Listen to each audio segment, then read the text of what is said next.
Fala galera, bem-vindos a mais um Occultcast. Eu sou o Gigim, do portal imperiumfortuna.com e atosnegros.com.br.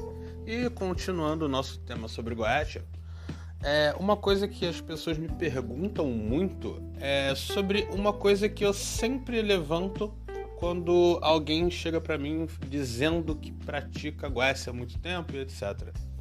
Uma das primeiras perguntas que eu faço é: quantos bichos, /daimon, /demônio, /espírito você evocou essa semana, certo? E eu sempre deixo bem claro que é impossível uma pessoa trabalhar com muitos espíritos da Goetia em um curto período de tempo. E as pessoas falam: mas como assim, Gigi? Eu vejo na internet as pessoas falando, né, dando relatos de: olha, eu evoquei tal bicho, aí depois na outra semana eu evoquei tal bicho e consegui isso, o bicho me mandou evocar o outro bicho. E isso tem acontecido cada vez com mais frequência e nada mais é do que uma grande histeria coletiva, que é inclusive algo que remete um pouco ao que eu falei no podcast passado sobre o fato das pessoas estarem meio que confundindo o culto afro, que eu chamo claramente de macumba, só porque aí, não vou ter que citar todos os ritos afro, certo? Então, não é pejorativo, tá? Eu só chamo de macumba para que as pessoas não fiquem, né, detalhando do que eu tô falando. Então, o que rola? Com essa mistura de ritos afro, macumba no geral, com a Goetia, né, que é uma puta falta de respeito para ambos os lados, as pessoas têm criado essa mítica maluca de que dá para você trabalhar com vários espíritos ao mesmo tempo. E por que não dá para você trabalhar com vários espíritos ao mesmo tempo?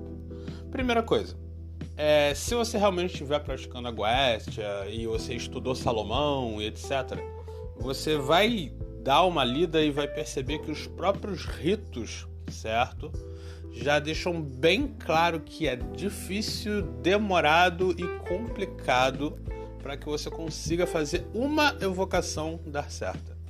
Então, se você realmente estiver trabalhando do jeito correto, fazendo uma Goetia tradicional, você vai reparar que, no mínimo, você vai levar alguns meses para conseguir fazer uma evocação dar certo. E quando você conseguir fazer essa evocação dar certo, com todas as pessoas que estiverem trabalhando com você durante essa evocação, que pode ser até 9 pessoas, certo? Você não vai, do nada, falar: ah, beleza, agora que eu evoquei o meu primeiro bicho, eu vou pular para o segundo bicho. Não é um colecionismo, né? E não é tão fácil quanto você ir num terreiro para você: hoje eu vou falar com o pombagira, amanhã eu vou falar com o malandro, hoje eu vou falar com o orixá, que hoje é dia de festa de orixá. Não funciona assim. Na Goetia, você tem a obrigação de controlar e subjugar o bicho, o demônio que está na sua frente. Era isso que Salomão deixava bem claro. Esse lance de dançar com baiá com o demônio, ser feliz com ele e ficar batendo papo e ele te dando dicas, etc., isso não existe. Você fazer consulta com ele, chegar: eu evoquei Paimon e perguntei pra ele se eu deveria ficar com aquela menina. Pelo amor de Deus, gente. Esse é o tipo de coisa que você faz com qualquer tipo de entidade que normalmente mora dentro da sua cabeça, sacou? E não com uma entidade a qual você está subjugando, uma entidade que tem milhões de anos, que tem legiões, que é um demônio, sacou? Se nem anjo dá atenção pra vocês, um demônio, você acha mesmo que ele vai virar teu amiguinho? Ele não vai virar. O ritual de evocação, certo, da Goetia, ele é demorado, ele é trabalhoso e a chance dele dar certo não é 100%, não chega nem a 50%, certo? Então esses X-Men que vocês veem na internet que dizem que eu vou fazer uma evocação e é essa noite, e no outro dia já chega postando vídeo. Gente, isso não é uma evocação Goetia. Isso daí é só uma piração da cabeça dele. E quando é muita gente fazendo, é uma puta de uma histeria coletiva, ou é simplesmente uma espécie de scrying que eles estão fazendo. eles trazem a ideia da existência desse bicho para a cabeça deles e eles acreditam que estão falando com aquele bicho, quando na verdade o que eles estão falando pode ser sim os demônios internos deles, certo? E aí a gente já entraria num outro papo, mas que não é sobre Goécia. Mas se vocês quiserem, depois a gente fala disso. Porque o que rola? O cara ele simplesmente parou para meditar, encontrou uma voz dentro da cabeça dele que responde às coisas que ele está pensando. E ele às vezes pode até ter um insight, alguma coisa que deu um estalo na cabeça dele e ele acabe melhorando ou piorando a vida dele. E ele acredita que foi um demônio que falou aquilo para ele e que foi um dos demônios que está listado na Goécia. Só que na verdade nada mais é do que a própria cabeça dele falando com ele. E isso então deixa um pouco mais forte aquela visão de que na verdade os demônios são partes do ser humano. E aí a gente entraria numa parte filosófica, etc., que não é Goetia, certo?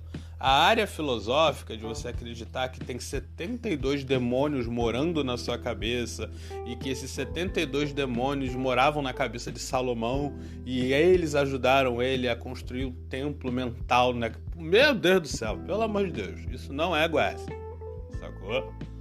Isso daí é uma das visões que as pessoas criaram em cima disso porque não praticavam, ou não, por não acreditar ou por não conseguir, certo?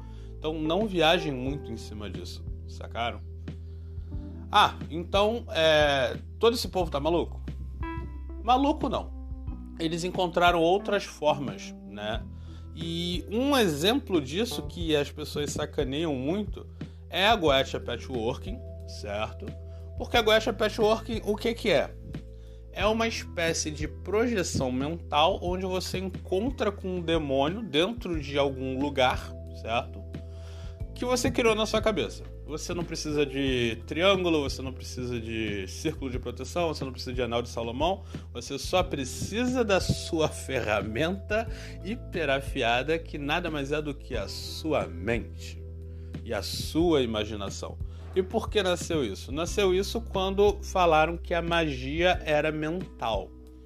Quando foi dito que a magia era mental, as pessoas simplesmente concluíram que a magia era imaginação, certo?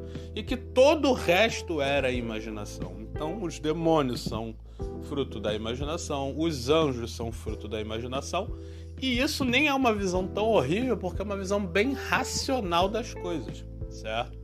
Que tudo isso que foi catalogado, escrito, os rituais, etc., nada mais são do que ferramentas para a sua imaginação. E nós sabemos que a geração atual ela é muito ligada a acreditar que as coisas que eles criam mentalmente são reais, que a realidade deles é a bolha ao redor deles. Então, por conta disso, a gente tem não só a Goetia Patchworking, como a gente tem uma Goetia mental, que nada mais é do que uma autorreflexão, saca? Você simplesmente define que, legal, esse demônio aqui, ele representa a raiva. Então, quando eu estou com raiva, eu vou evocar esse demônio dentro de mim, e é isso, saca?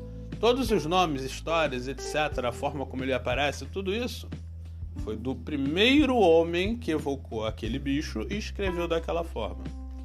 Então, quando nós temos essas pessoas evocando vários bichos, o que elas estão fazendo é simplesmente cavando buracos dentro da mente delas e acreditando que estão, na verdade, fazendo rituais de evocação, que são clássicos, antigos e que chamam a atenção. Então, essas pessoas, na verdade, elas estão só carentes e implorando por atenção. Então, não levem isso muito a sério. Bom, galera, já estamos chegando nesses 10 minutos. Esse podcast foi basicamente para falar que é impossível você fazer evocação de vários bichos num curto espaço de tempo.